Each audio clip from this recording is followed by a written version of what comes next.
বগুড়ার পাইকারি বাজারে ফুলকপি বিক্রি হচ্ছে 2 টাকা কেজি। সপ্তাহের ব্যবধানে 3 থেকে 4 গুণ কমেছে প্রায় সব ধরনের সবজির দাম। লাভের আশায় শীতকালীন সবজির চাষ করে বিপাকে কৃষক। বগুড়া প্রতিনিধি আবুল কালাম আজাদের তথ্য ছবিতে ডেস্ক রিপোর্ট। দেশের অন্যতম বড় সবজির মোকাম বগুড়ার মহাস্থান হাট। ভোর থেকে শুরু হয় বেচাকেনা। আশপাশের জেলা উপজেলার কৃষকরা সবজি নিয়ে আসেন এই হাটে। দূর দূরান্ত থেকে আসেন পাইকাররা। গত কয়েকদিনে সবজির আমদানি বেড়ে যাওয়ায় পড়ে গেছে দাম। ফুলকপি আর মূলা বিক্রি হচ্ছে 2 টাকা কেজি। বাঁধাকপি, মিষ্টি লাউ, শিম ও বেগুন সহ সব ধরনের শীতকালীন সবজি 10 থেকে 20 টাকা কেজির মধ্যে বিক্রি হচ্ছে। পরিশ্রম করছি, এটা আমার ভাত, এটা ধরা যায়।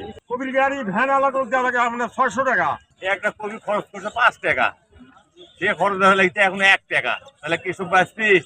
পাইকাররা বলছেন দাম কমে যাওয়ায় ব্যবসায়ও ধস নেমেছে। বর্তমানে 3 টাকা 4 টাকা, আমরা চিকেন ঘাটা 3 টাকা 8 টাকা 10 টাকা।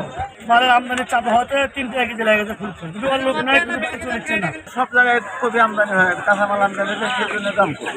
কৃষি বিভাগ বলছে চলতি মৌসুমে ফুলকপি সহ সবজির চাষ বেশি হওয়ায় দাম পড়ে গেছে। শীতের সবজির প্রাচুর্যতার কারণে অন্যান্য সবজিগুলোর একটু দাম পড়ে যায়। মাঠের অলরাউন্ডার আমি, আর ঘরের allrounder Tylox. Tylox toilet cleaner, clean মানেই টাইলক্স। বাজারে যে পরিমাণ মূল্য, কৃষক সেই পরিমাণ মূল্য পায় না।